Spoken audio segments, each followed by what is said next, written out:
اوتوا العلم درجات. صدق اللہ العلی العظیم. بلغنا رسولہ النبی الامین المکین الکریم. ونحن علی ذالک لمن الشاہدین والشاکرین والذاکرین والحمد للہ رب العالمین. سارے جہان کے مرکز عقیدت مصطفیٰ جان رحمت، شمع بزم ہدایت، حضور احمد مجتبیٰ حضرت محمد مصطفیٰ صلی اللہ تعالی علیہ وسلم کی بارگاہ عالی جاہ میں جی لگا کر ہدیہ درود و سلام پیش کریں اور پورا مجمع بواز بلند پڑھیں. اللہم صلی علی سیدنا شفیعنا حبیبنا مولانا محمد معدنی جود والکرم منبع العلم والحلم والحکم بارک وسلم. صلو علیہ صلاۃ و سلام علیک یا رسول اللہ. صلو علیہ صلاۃ و سلام علیک یا حبیب اللہ دائماً ابداً ابدا.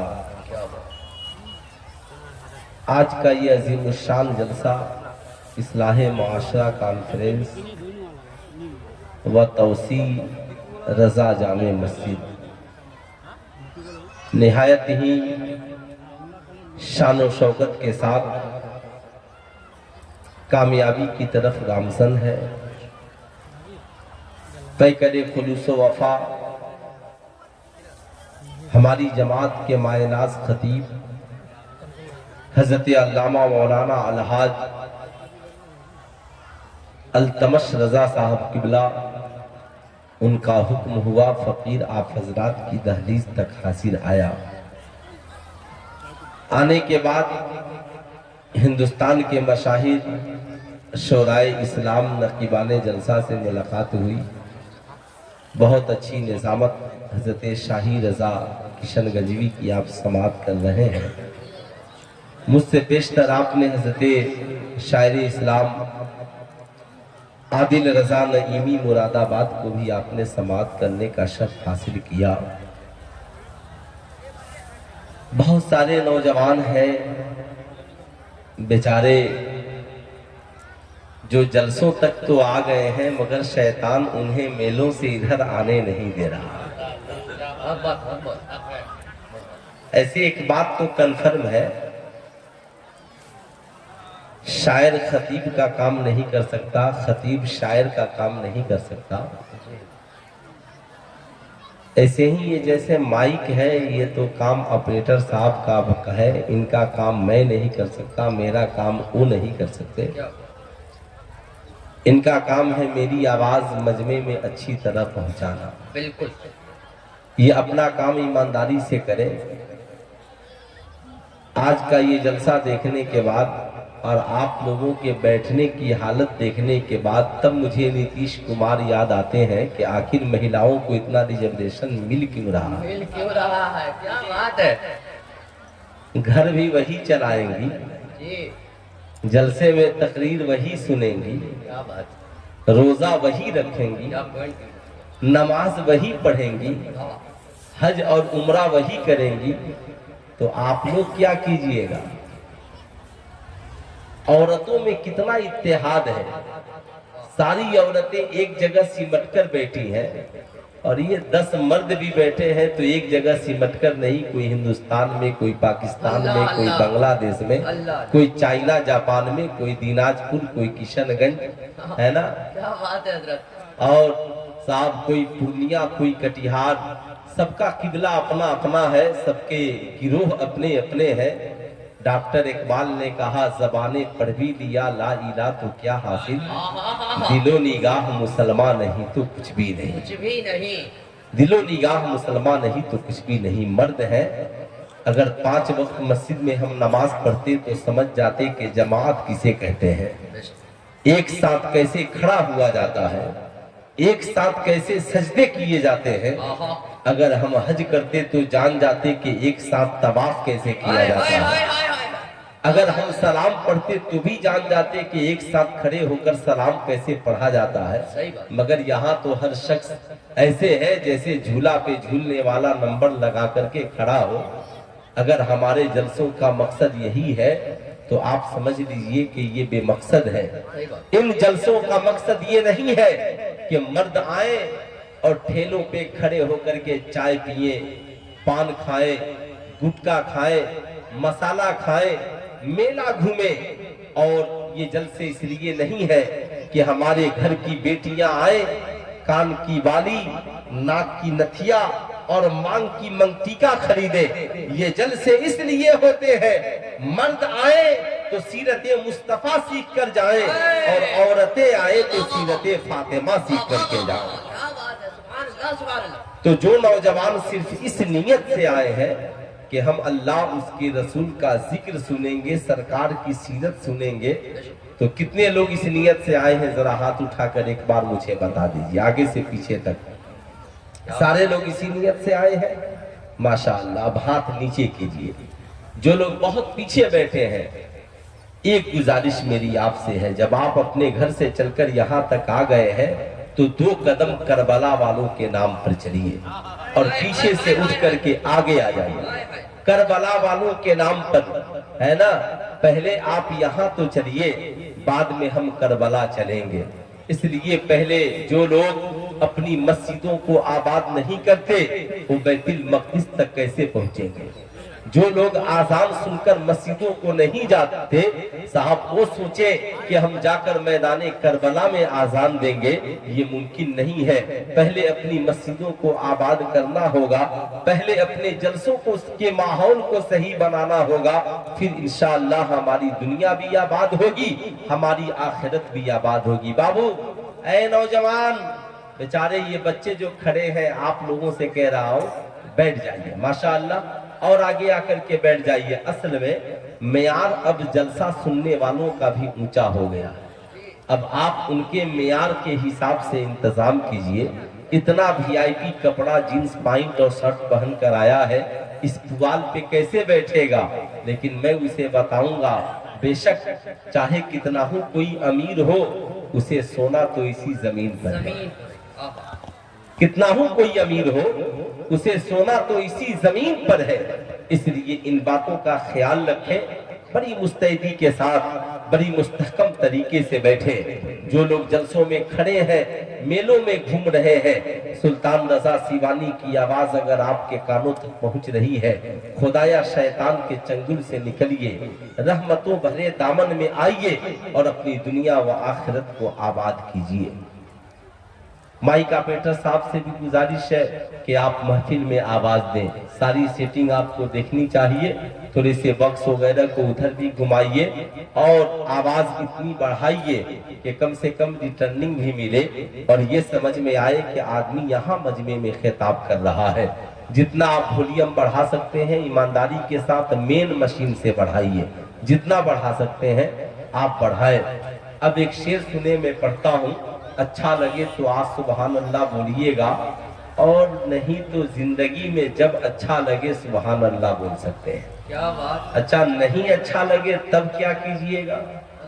نہیں اچھا لگے تو علامہ التمش رضا صاحب قبلہ کے حوالے سے مجھ تک واپس بھیج دیجئے گا۔ کیا بات ہے، ایک پتھر کی بھی تقدیر سنور سکتی ہے،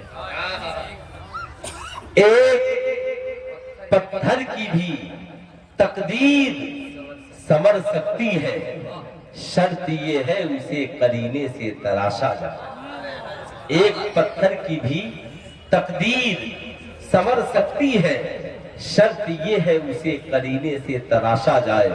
نہیں تیرا نشیمن قصر سلطانی کے گنبد پر، تو شاہین ہے بسیرا کر پہاڑوں کے چٹانوں پر، تو شاہین ہے بسیرا کر پہاڑوں کے چٹانوں پر، تم خان بھی ہو مرزا بھی ہو افغان بھی ہو، سچ بتاؤ کہ کیا تم مسلمان بھی ہو؟ زبانیں پڑھ بھی لیا لا الہ تو کیا حاصل، دل و نگاہ مسلمان نہیں تو کچھ بھی نہیں، دل و نگاہ مسلمان نہیں تو کچھ بھی نہیں۔ حضرات ہم مسلمان ہیں، ہماری زندگی کا ایک مقصد ہے۔ اللہ رب العزت نے مسلمانوں کی رہبری کے لیے 2 چیزیں عطا کی، ایک جسے قرآن کہا جاتا ہے اور دوسرا جسے آمینہ کا لال کہا جاتا ہے۔ قرآن پڑھنے کے لیے ہے اور نبی کی زندگی دیکھنے کے لیے ہے۔ قرآن پڑھیے، سرکار کی سیرت کا مطالعہ کیجئے، اپنی زندگی میں انقلاب لے آئیے۔ قرآن کہتا ہے تم سماج میں عزت چاہتے ہو، تم سماج میں ترقی کرنا چاہتے ہو زمانہ تجھے عزت کی نگاہ سے دیکھے، تم چاہتے ہو لوگ تجھے عزت بھری نگاہ سے دیکھے، سماج تیری عزت کرے، توقیر کرے، تیری تعظیم کرے، تو قرآن میں رب فرماتا ہے اوتوا العلم درجات، تعلیم حاصل کرو، شکشا گرہن کرو، پڑھو، اللہ تعالیٰ تیرے رتبے کو بڑھا دے گا، اللہ تعالیٰ تیری عزت کو بڑھا دے گا۔ ہر انسان اپنے علم کے مطابق عزت پاتا ہے، شاعر اپنے علم کے مطابق عزت پاتا ہے، خطیب اپنے علم کے مطابق عزت پاتا ہے، امام اپنے علم کے مطابق عزت پاتا ہے، مؤذن اپنے علم کے مطابق عزت پاتا ہے، سماج میں ڈاکٹر اپنے علم کے مطابق عزت پاتا ہے، پروفیسر اپنے علم کے مطابق عزت پاتا ہے، انجینئر ڈاکٹر سب کو عزت ملتی ہے، ہر انسان اپنے علم کے مطابق عزت پاتا ہے۔ ایسا نہیں ہو سکتا کہ جس کے پاس تعلیم ہو اور اس کی اس شعبے میں عزت نہیں ہو۔ ہر پڑھا لکھا اپنی حیثیت کے مطابق عزت پاتا ہے۔ اس لیے میں کہوں گا یہ فیصلہ رب کا ہے، یہ فیصلہ قرآن کا ہے۔ سماج میں ترقی کرنے کے لیے تعلیم کی ضرورت ہے۔ یہی وجہ ہے اسلام میں نماز بعد میں فرض ہے، اسلام میں روزہ بعد میں فرض ہے، اسلام میں حج بعد میں فرض ہے، اسلام میں زکوٰۃ بعد میں فرض ہے۔ سب سے پہلی فرضیت اسلام میں اگر کچھ ہے تو طلب العلم فریضۃ علی کل مسلم و مسلمہ، علم حاصل کرنا ہر مسلمان مرد عورت پر فرض ہے۔ مرد ہے تو بھی پڑھے، عورت ہے تو بھی پڑھے، بچہ ہو تو بھی پڑھے، بوڑھا ہو تو بھی پڑھے۔ تبھی تو تعلیم کے لیے جگہ جگہ ادارے قائم کر دیے گئے، تعلیم کے لیے کتابیں اتری، تعلیم کے لیے انبیاء و مرسلین تشریف لے آئے، تعلیم کے لیے مصطفیٰ جان رحمت نے صبح جیسے چبوترے کی بنیاد ڈالی۔ تعلیم آج ہماری زندگی میں ساری چیزیں ہو اور تعلیم نہیں ہو، لیکن جاننا یہ ہوگا کہ تعلیم کا مقصد کیا ہے۔ تعلیم کا مقصد ہے عزت، تعلیم کا مقصد ہے سماج میں وقار، تعلیم کا مقصد ہے سماج میں لوگ اسے عزت بھری نگاہ سے دیکھیں۔ وہ انسان جو پڑھا لکھا ہو مگر اپنی عزت کا خیال نہ کرے، وہ انسان جو تعلیم یافتہ ہو مگر اپنی عزت کا خیال نہ کرے۔ کیا آپ کو ایسا لگتا ہے کہ اس دور میں نوجوان پڑھے لکھے نہیں ہوں گے؟ ہر نوجوان یا تو کالج اسکول میں پڑھا ہوگا یا مدرسے میں تعلیم حاصل کیا ہوگا، لیکن اتنی تعلیم کے باوجود ہر مسلمان یہ جان رہا ہے کہ اسلام میلے کے خلاف ہے، اسلام یہ دنیاوی بازار کے خلاف ہے، ہر مسلمان جان رہا ہے، پھر بھی یہ ہماری قوم کی بیٹیاں کھڑے کھڑے میلوں میں کھانا کھا رہی ہے، ہماری قوم کے نوجوان بیچارے کھڑے کھڑے کہتے ہیں میلے کا لطف ہو رہا ہے۔ سلطان رضا کہنا چاہے گا یہ لطف بڑا مہنگا پڑ سکتا ہے۔ یاد رکھنا کل بروز محشر انسان اور جانور میں کیا فرق ہے۔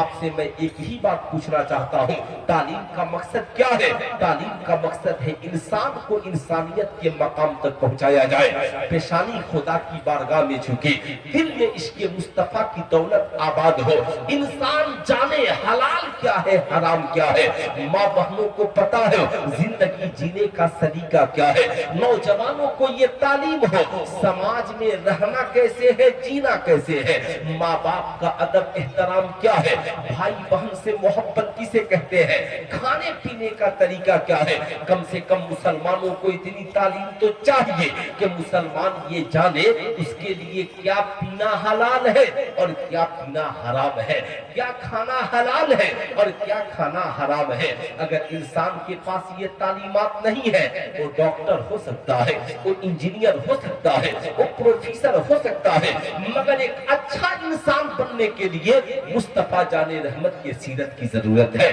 سماج کی ایک अच्छी औरत बनने के लिए उसे किरदार फातिमतु ज़हरा की जरूरत है। साहब समाज की बहुत पढ़ी लिखी लड़की हो, जैसे आज का मेरी कौम का नौजवान कहता है मौलाना हम किसी के कहने पे जिंदगी क्यों गुजारेंगे, हमारा जिस्म हमारी मर्जी, हम चाहे कान की बाली पहने, हम चाहे गले में लाकिट पहने, हम चाहे बाल बढ़ा करके रबड़ लगा ले, हम चाहे हाथ में कड़ा पहने, हम चाहे 5-5 अंगूठियां पहने, समाज में हमें कोई रोकने वाला कौन होता है। हमारी घर की औरतें कहें मौलाना हम किसी मर्द के कहने पर हम सरों पे दुपट्टा क्यों डालेंगे, हम किसी के कहने पर लिबास क्यों पहनेंगे, हमारी मर्जी हम पर्दा करे न करे, हमारी मर्जी हम नकाब पहने न पहने। सुल्तान रज़ा कहना चाहेगा वो हमारी मर्जी की बात करने वालों और तुम्हारी मर्जी की बात करने वालों, जब हमारा कोई आलिम खिताब करके जाता है इस्लाम में पर्दा जरूरी है, जानती हो इस्लाम की शहजादियों किस लिए, क्या ये हकीकत नहीं है मज़ारों पर चादरें चढ़ रही हैं मगर औरतों के सरों से दुपट्टा उतर रहा है। आज जुलजल से जुलूस की कसरत है मगर मुसलमान मसाइल को समझने के लिए तैयार नहीं है। आज दौलत का अंबार है मगर आज हमारी जिंदगी में इनकलाब नहीं है। ऐसे भी शैतान नहीं चाहता कि कोई मुसलमान तकरीर सुनने के लिए तैयार हो। जैसे ही कोई बेचारा नौजवान बैठा हो, मौलवी साहब की तकरीर शुरू हुई, आहिस्ता से कहता है उठो चलो, कहीं ऐसा होना हो कि आज मौलवी साहब वादा करा दे और नमाज पढ़ने की जरूरत पर पेश आ जाए, कहीं ऐसा ना हो मौलवी साहब वादा करा दे और हम शराब से बचने की बात होने लगे। मैं कहूंगा मेरी कौम के शहजादों याद रखना, ये जिंदगी है जिंदगी, इस जिंदगी को अनमोल बनाओ, इस जिंदगी को पाकीज़ा बनाओ। मुसलमान हो तो मुसलमान बन करके जिंदगी गुजारो। समाज जमाना तेरे किरदार और कैरेक्टर को देख कर कहे जब गुलामों का किरदार और इखलाक इतना अच्छा है तो इनके मुस्तफा जाने रहमत का इखलाक कितना अच्छा होगा, इनके आमिना के लाल का किरदार कितना अच्छा होगा। ऐ मेरी कौम के नौजवानों, आज जो तुम कहते हो हमारा जिस्म हमारी मर्जी, सुल्तान रज़ा पूछना चाहता है बताओ इंसान में और जानवर के खाने में क्या फर्क है।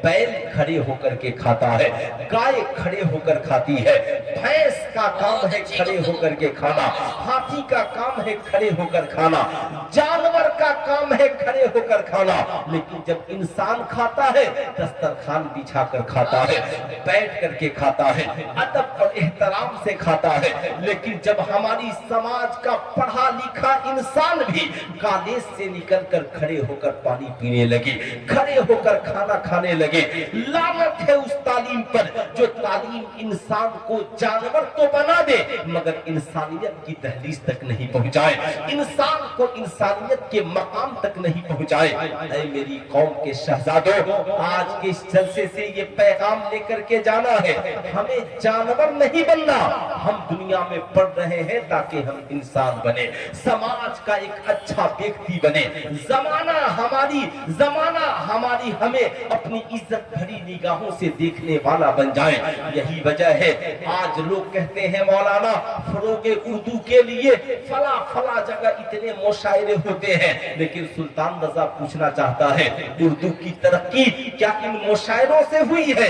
नहीं, उर्दू की तरक्की इन गजलिया मुशायरों से नहीं, उर्दू की तरक्की तो मस्जिदों से हुई है, उर्दू की तरक्की तो मदरसों से हुई है। मस्जिदें जहाँ पे बैठकर हमारी मस्जिद का इमाम तुम्हारे बच्चों को उर्दू पढ़ाता है, तुम्हारी बच्चियों को उर्दू पढ़ाता है, ये उलमा है जो उर्दू में तुझे दीन सिखाते हैं, उर्दू में तुझे फिक्र बताते हैं, उर्दू में तकरीरें करते हैं, उर्दू में नाते सुनाते हैं। बताओ ईमानदारी से किसी बस्ती में मिलाद हो तो उर्दू में खिताब कौन करता है? मगर 1.5 लाख नजराना लेने वाली शायरा ये कहे उर्दू को हमने जिंदा रखा है, 4 लाख नजराना लेने वाला शायर कहे उर्दू को हमने जिंदा रखा है। गजलिया मुशायरों शायरों में सुल्तान रजा कहेगा, उर्दू को इन अमीर शायरों ने नहीं बल्कि इन मस्जिद के गरीब इमामों ने जिंदा रखा है, मदरसे के गरीब आलिमों ने जिंदा रखा है। अगर ये न होते तो आज हमारी बेटियों को उर्दू पढ़ने का सलीका न होता, आज हमारे बच्चों के पास उर्दू का तरीका न होता। लेकिन आज हमने मस्जिदों की तालीम को मुर्दाबाद कर दिया, आज हमने अपनी बस्ती से मकातिब को मिटा दिया, आज हम मौलवी साहब को भूल गए जो मौलवी साहब बच्चों को उंगलियां पकड़ के कुरान भी पढ़ाते थे, कुरान भी पढ़ाते थे, सीरत फातिमतुज ज़हरा की तालीमात भी देते थे। आज मुसलमान इन तमाम बातों को भूल चुका है। आज हमारे ज़हन में अय्याशी है, आज हमारे ज़हन में अय्यारी है, आज हमारे ज़हन में मक्कारी है। मुसलमानों के हालात जितने बुरे होते जा रहे हैं, आने वाला दिन इससे भी बुरा होगा जब बेटा बाप को गालियां देगा, जब समाज में कोई किसी की इज्जत करने के लिए तैयार नहीं होगा। सुल्तान सलाहुद्दीन अय्यूबी से यहूदियों ने कहा था, सुल्तान सलाहुद्दीन अय्यूबी हम मुसलमानों के ईमान को इतना कमजोर कर देंगे, इतना कमजोर कर देंगे, एक वक्त आएगा आजान होगी मगर कोई मस्जिद में जाने को तैयार नहीं होगा। मौलाना याद रखिएगा, याद रखने की जरूरत है। लोग घरों में कुरान रखेंगे मगर तिलावत करने के लिए तैयार नहीं होंगे। अल्लाह अल्लाह आजाने होंगी, घरों में मुसल्ले होंगे मगर कोई नमाज पढ़ने के लिए तैयार नहीं होगा। ईमानदारी से बताइए आज कौन मुसलमान है जिसके घर में कुरान नहीं है? मगर आज कुरान कितने मुसलमान पढ़ते हैं, कितने मुसलमानों के घरों में कुरान की तिलावतें होती है। हमारे नौजवान किस कदर कुरान से मोहब्बत करते हैं, लेकिन क्या ये हकीकत नहीं है? दुनिया की सारी किताबें एक तरफ और तन्हा कुरान अजीम एक तरफ। मैं आपसे चैलेंज के साथ कह सकता हूँ, दुनिया में जितनी किताबें हैं ना साहब, मैं ये नहीं कहता कि आप अनपढ़ है, जाहिल है, आप भी अपने आप में इल्म रखते हैं, आपको भी पता है अच्छा क्या है और बुरा क्या है। लेकिन मैं आपसे पूछना चाहूंगा, ईमानदारी से बताइएगा, मैट्रिक का बच्चा इंटर की किताब नहीं पढ़ता, इंटर का बच्चा बीए की किताबें नहीं पढ़ता, डॉक्टर की पढ़ाई पढ़ने वाला साइंटिस्ट की किताबें नहीं पढ़ता, साइंस की पढ़ाई साइंटिस्ट साहब इंजीनियरिंग की किताबें नहीं पढ़ते। हर शोबे के लिए अलग अलग किताबें मौजूद है। मगर क्या बात है, ऐ मेरी कौम की शहजादियों और शहजादों, हर बच्चा चाहे वो मैट्रिक में पढ़ने वाला हो, इंटर में पढ़ने वाला हो, बीए में पढ़ने वाला हो, डॉक्टर की पढ़ाई पढ़ने वाला हो, आलिम हो, मौलाना हो, मुफ्ती हो, खानकाह का पीर और फकीर हो, मर्द हो, औरत हो, बच्चा हो, जवान हो, दुनिया की कोई किताब पढ़ने वाला हो, मगर देखो तो कुरान जरूर पढ़ता हुआ नजर आता है। मैंने कहा डॉक्टर साहब आप कुरान क्यों पढ़ रहे हैं? कहा मौलाना मैंने बड़ी बड़ी किताबें पढ़ ली है मगर कुरान इसलिए पढ़ रहा हूँ ताकि मेरी दुनिया हसीन हो जाए। मैंने कहा साइंटिस्ट को तुम कुरान क्यों पढ़ रहे हो? साइंटिस्ट कहते हैं मौलाना पता है कुरान रिसर्च के दरवाजे को खोलता है, कुरान इंसान को ब्रिलियंट बनाता है, कुरान इंसान को दिमाग वाला बनाता है, कुरान इंसान को ऊंचाई की मंजिल पे पहुंचाता है। मौलाना साहब आपको पता है ये कुरान न होता तो हमें कौन बताता? खोले कमी माइन दाफिक, हमने इंसान को उछलते हुए पानी से पैदा किया है। यखरुजु बैन सुल्बे व तराइब, ये कुरान ही है जो बता रहा है ये पानी मर्द के रीढ़ की हड्डी से और औरत के सीने के दरमियान से निकलता है। साहब इस्लाही माशरा पे किताबें लिखने वाले बैठकर कुरान पढ़ रहे हैं। मैंने कहा साहब खैरियत आप कुरान पढ़ रहे हैं? कहा हाँ मौलाना कुरान ही तो है जो ये बताता है बिल वालिदैन इहसाना, माँ बाप के साथ एहसान करो, ला तक़रबु ज़िना, कभी ज़ना के करीब न जाना। ये कुरान ही तो बताता है इस्लाम में शराब पीना हराम है, ये कुरान ही तो बताता है कि सूद खाना हराम है, ये कुरान ही तो बताता है रिश्वत लेना हराम है, ये कुरान ही तो बताता है कि नमाज की पाबंदी इंसान के लिए किस कदर जरूरी है। अगर ये कुरान न होता तो इंसानियत की राह कौन दिखाता? मैंने देखा एक बूढ़ी औरत घर में कुरान की तिलावत कर रही है। अल्लाह अल्लाह क्या बात है। मैंने कहा बूढ़ी माँ अब आपकी तो पढ़ने की उम्र नहीं रही मगर आप क्या पढ़ रही है? बूढ़ी औरत मचल कर कहती है मौलाना मैं कुरान पढ़ रही हूँ। मैंने कहा कुरान पढ़कर क्या होगा? कहा जहाँ सारी किताबों की बरकतें खत्म हो जाती हैं, वहां से कुरान की बरकतें शुरू होती है। इसलिए मैं कुरान पढ़ रही हूँ ताकि मेरा बुढ़ापा भी कामयाब हो और मेरे घर में खुदा की रहमत का नुज़ूल हो जाए। मैंने कहा मुफ्ती साहब आप कुरान क्यों पढ़ रहे हैं? कहा कुरान पढ़कर लोगों को दीन सिखाता हूँ। मैंने कहा हाफिज साहब आप कुरान क्यों पढ़ रहे हैं? कहा मैं कुरान पढ़ करके बच्चों को, मैं कुरान पढ़ करके रमजान में तरावी सुनाता हूँ। मैंने देखा एक बच्चा कब्रिस्तान में खड़ा है और बाप की कब्र पे कुरान पढ़ रहा है। मैंने कहा शहजादे आप कब्रिस्तान में कुरान पढ़ रहे हैं? कहा मौलाना दुनिया में जितनी किताबें हैं ये सब जिंदों के लिए है, कुरान ही एक किताब है कि जिंदा पढ़े तो हिंदुस्तान में कामयाब हो जाए, हिंदुस्तान में इमाम बना दिया जाए और मुर्दे के नाम से पढ़ दिया जाए तो मुर्दा जन्नतुल फिरदौस में आला जगह पा जाए। मौलाना ये किताब है, सिर्फ उसका नाम कुरान है। मैंने कहा साहब तअज्जुब है, किताब एक है मगर डॉक्टर कहते हैं मेरी जरूरत का नाम कुरान है। किताब एक है मगर इंजीनियर कहते हैं मेरी जरूरत का नाम कुरान है। किताब एक है मगर आलिम कहते हैं मेरी जरूरत का नाम कुरान है। कुरान एक है मगर औरतें कहती हैं मेरी जरूरत का नाम कुरान है। ऐ मुसलमानों, जिस दिन हमने कुरान को अपना लिया हम कुरान रखने वाले भी बन गए और कुरान पढ़ने वाले भी बन गए। उस दिन ये जमीन भी तुम्हारी होगी, आसमान भी तुम्हारा होगा। नारे तकबीर, नारे रिसालत, अज़मते कुरान, अज़मते कुरान, मज़हबे इस्लाम, इस्लाहे मुआशरा वाली गुफ्तगू।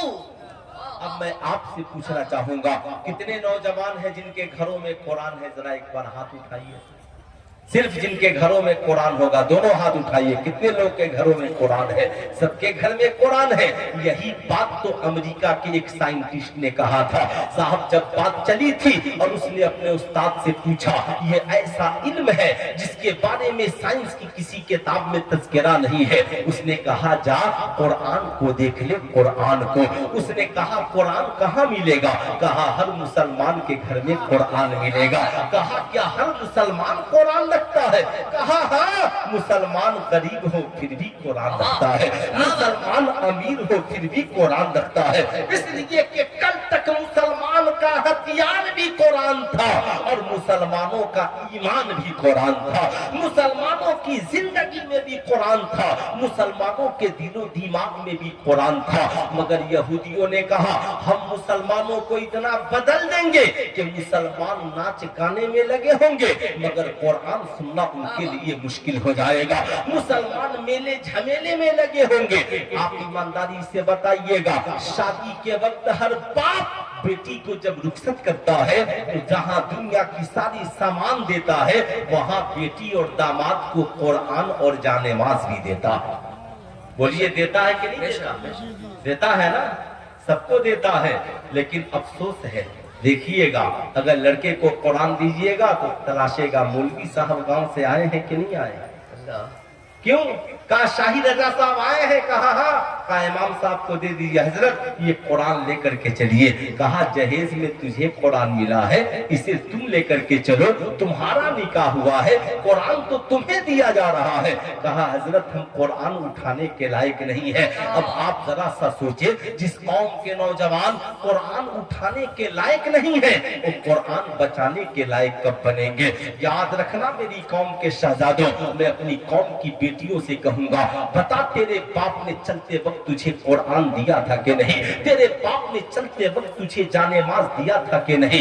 ईमानदारी से बताना। आज कितनी बहुएं हैं जो अपने बाप दादा के घर से लाई हुई कुरान की तिलावत करती है। आज कितनी हमारी माएं हैं जो बाप दादा के घर से लाई हुई जानेमाज पे खड़े होकर नमाज पढ़ती हैं। बाप के दिए हुए कपड़ों को तूने पहना है, बाप के दिए हुए सामान का इस्तेमाल तूने किया है, बाप के दिए हुए जेवरात को तूने पहना है, तो बता बाप का दिया हुआ कुरान कौन पढ़ेगा? कौन पढ़ेगा? हम लोग सरकार बड़े पीर दस्तगीर के नाम के फातिहा कराते हैं। कराते कि नहीं कराते? कराते हैं ना।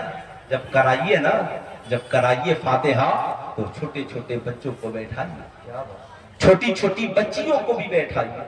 اور بیٹھا کر کہیے بچوں معلوم ہے آج ہم جس پیرانے پیر کے نام کا فاتحہ کرا رہے ہیں اس پیرانے پیر کی شان یہ ہے کہ وہ تو ماں کے پیٹ میں ہی حافظ قرآن بن گئے. ماں کے پیٹ میں ہے دنیا میں کوئی ماں جو اپنے بچے کو پیٹ میں ہی جتنا پڑھی ہے اتنا سکھا دے؟ آج بڑا چیلنج ہے اسلام سے, بڑا مقابلہ ہے اسلام سے, بڑا غرور ہے ہمیں اپنے حسن پر, جوانی پر, مگر یہ حسن ختم ہونے والی, یہ جوانی دم توڑنے والی ہے. تو آپ اپنے بچوں کو بیٹھائیں, یہ بچے بڑے شوقین ہوتے ہیں عجوبہ باتوں کو سننے کے. اب یہ پوچھیں گے کہ اگر سرکار غوث اعظم پیٹ میں ہی حافظ قرآن بن گئے تو پیٹ میں کیسے حافظ قرآن بنے؟ اب آپ اپنے چھوٹے چھوٹے بچوں کو بتائیں شہزادے ان کی ماں روزانہ قرآن پڑھتی تھی اور وہ پیٹ میں سن کر یاد کر کے حافظ قرآن بن گئے. پیٹ میں سن کر یاد کر کے حافظ قرآن بن گئے. اب یہ بچے کہیں گے ماں اگر میں بننا چاہوں تو مجھے کیا کرنا ہوگا؟ اب ہماری ماں ذمہ دار ہوگی تو کہے گی بیٹے فکر نہ کرنا, بیٹیوں فکر نہ کرنا, چلو آج کے بعد گھر کے ماحول کو سدھارتے ہیں, گھر کے ماحول کو سنوارتے ہیں, گھر کے ماحول کو سجاتے ہیں. کہا کرنا کیا ہے؟ کہا آج کے بعد ہمیں یہ کرنا ہے, میں اٹھوں گی فجر کی نماز پڑھوں گی اور فجر کی نماز کے بعد بیٹے قرآن کی تلاوت کروں گی. بچوں تم سنتے جانا, میں پورا قرآن نہیں یاد کرا سکتی تو کم سے کم اما پارا کی کچھ صورتیں تو ضرور یاد کرا سکتی ہو. اے میری قوم کی شہزادیوں, جس دن ہماری ماؤں نے قرآن اٹھا لیا اس دن زندگی میں انقلاب آئے گا. عمر ابن خطاب کو کون نہیں جانتا؟ آدھی دنیا سے زیادہ پر جن کی حکمرانی رہی, عمر ابن خطاب کو کون نہیں جانتا؟ وہ عمر جنہیں دیکھ کر شیطان راستہ بدل لے. حضرت عمر ابن خطاب کو کون نہیں جانتا؟ وہ عمر جن کے قریب جانے کے بعد بڑے بڑے خوف زدہ ہو جائیں. حضرت عمر ابن خطاب ایمان کیسے لائے؟ آخر کس کا نظریہ تھا اور آخر کس کی تبلیغ نے حضرت عمر کو ایمان لانے پہ مجبور کر دیا؟ آپ جب تاریخ کا مطالعہ کریں گے تو پتا چلے گا. اے میری قوم کی ماؤں, صرف قرآن رکھنے والی نہ بنو, قرآن پڑھنے والی بھی بنو اور اپنے بچوں کو قرآن پڑھانے والی بھی بنو. ہماری ذمہ داری بنتی ہے جس دن ہماری ماؤں نے قرآن کو اٹھا لیا نا, قرآن پڑھنا شروع کر دیا, انشاءاللہ ہمارے بچوں کی زندگی میں بھی انقلاب آئے گا, ہماری بیٹیوں کی زندگی میں بھی انقلاب آئے گا. آج ہمارے بچے ہماری تعظیم کیوں نہیں کرتے؟ آج ہمارے بچے ہماری عزت کیوں نہیں کرتے؟ آج ہمارے بچوں کو پتا ہی نہیں ہے کہ ماں باپ کا میرے اوپر کیا حق ہے. آپ کو میں ایک موٹی بات بتا دیتا ہوں جسے جاننے کے بعد آپ کو یقین ہو جائے گا. آج سماج کے جتنے پڑھے لکھے نوجوان ہیں, لڑکا ہو یا لڑکی, عموماً عورتیں یہ سمجھتی ہیں میرا شوہر جو کماتا ہے یہ سب میرا ہے. نوجوان یہ سمجھتے ہیں میں جو کما رہا ہوں یہ سب میرا ہے, میرے باپ کا اس میں کچھ نہیں ہے, میری ماں کا اس میں کچھ نہیں ہے, میں جو ماں باپ کو دے دوں یہ میری محبت ہے, یہ میرے پیار کا نتیجہ ہے, ورنہ باپ کو میری کمائی میں مانگنے کا کوئی ادھیکار اور حق نہیں ہے. اس کی وجہ یہ ہے ہمارے بچوں کو سرکار کی سیرت کی تعلیم نہیں ہے, ہماری بہنوں کو قرآن عظیم کی دی ہوئی تعلیمات انہیں نہیں معلوم ہے. آج تو بہویں یہ پوچھ رہی ہیں مولانا قرآن کی کس آیت میں ساس کی خدمت کا حکم ہے؟ آج تو یہ پوچھا جا رہا ہے کہ صاحب ساس سسر کی خدمت کس حدیث سے ثابت ہے؟ جب کوئی ایسا مسئلہ پوچھتا ہے بڑا افسوس ہوتا ہے. جس قرآن نے کہا ہو بالوالدین احسانا وذل قربا والیتاما والمساکین والجار ذل قربا, کبھی آپ اس کے بارے میں سوچا ہے آپ نے؟ قرابت دار کسے کہتے ہیں, رشتہ دار کسے کہتے ہیں؟ جس اسلام نے رشتہ داروں کو حق دیا ہو تو اسلام کیا ماں کو حق نہیں دیا ہے؟ کیا اس اسلام نے باپ کا حق نہیں دیا ہے؟ مگر آج ہماری سماج کی بہویں کہیں کہ قرآن کی کس آیت سے सास की मोहब्बत साबित है और ससुर का प्यार साबित है खिदमत, तो ये बड़े अफसोस का मकाम है। मैं कहना चाहूंगा अपनी कौम की शहजादियों को, याद रखना जैसे तुम्हारी माँ है वैसे ही तुम्हारी शौहर की माँ भी माँ है, जैसे तुम्हारा बाप है वैसे ही तुम्हारे शौहर का बाप भी तुम्हारा बाप है। तुम्हारी जिम्मेदारी बनती है, वरना याद रखना आने वाला दिन तेरे लिए तरक्की याफ्ता नहीं होगा। आज लोगों के पास दौलत है मगर जिंदगी में सुकून नहीं है। आज हम बड़े अमीर हैं मगर आत्मा को शांति नहीं है। आज हमने बेहतरीन मुर्ग मुसल्लम खा लिया मगर जिंदगी में सुकून नहीं है। आज मज़ारों पर चादरें चढ़ाकर भी लोगों के दिलों को सुकून नहीं है। आज मस्जिदों में सर झुकाकर भी लोगों के दिलों को सुकून नहीं है। उसकी वजह यह है हमारे साथ माँ बाप की मोहब्बतें नहीं है। बेटा समझता है मैं जो कमा रहा हूँ ये सब मेरा है, बहू समझती है मेरा शौहर जो कमा रहा है ये सब मेरा है, मगर ये आपकी फिक्र हो सकती है, ये आज की पढ़ी लिखी इंटरनेशनल बहुओं की सोच हो सकती है, ये आज के पढ़े लिखे नौजवान की सोच हो सकती है। मगर आओ मुस्तफा जाने रहमत के करीब, आओ आमेना के लाल के करीब। मुस्तफा जाने रहमत सल्लल्लाहु अलैहि वसल्लम है। एक नौजवान आका की बारगाह में हाजिर होता है, अर्ज करता है या रसूल अल्लाह फिदा का अबी व उम्मी या रसूल अल्लाह, या रसूल अल्लाह मेरे माँ बाप आप पे कुर्बान। आका जी इतना बताया जाए मर्द के ऊपर पहला हक किसका है? कौनैन के ताजदार मुस्कुराते हैं, फरमाते हैं मेरे सहाबी मर्द के ऊपर पहला हक उसकी माँ का है। किसका है? माँ का। जरा पूरा मजमा हाथ उठाकर बोले मर्द पर पहला हक किसका है? और जरा जोर से बोल दे किसका है? माँ का। मर्द के ऊपर पहला हक उसकी माँ का है। अगर माइक साथ नहीं दे रहा है तो क्या आप भी साथ नहीं देंगे? पूरा मजमा हाथ उठाकर बोले मर्द पर पहला हक किसका है? इतना जोर से बोले कि दूर वाले भी जान जाए मर्द पर पहला हक किसका है? माँ का। अब जरा याद रखें, खूब गौर से याद रखेंगे, मर्द पर पहला हक उसकी माँ का है। अल्लाह अल्लाह, साहब की रसूल थोड़ी देर ठहर गए, फिर अज़गुज़ार हुए या रसूल अल्लाह मर्द पर पहला, फिर आका जी उसके बाद किसका है? आका फरमाते हैं तुम्हारी माँ का। फिर थोड़ी देर ठहर गए, फिर आका फरमा, फिर वो अर्ज़गुज़ार होते हैं या रसूल अल्लाह फिर किसका? आका फरमाते हैं तुम्हारी माँ का। चौथी बार पूछते हैं या रसूल अल्लाह फिर किसका? आका फरमाते हैं तुम्हारे बाप का।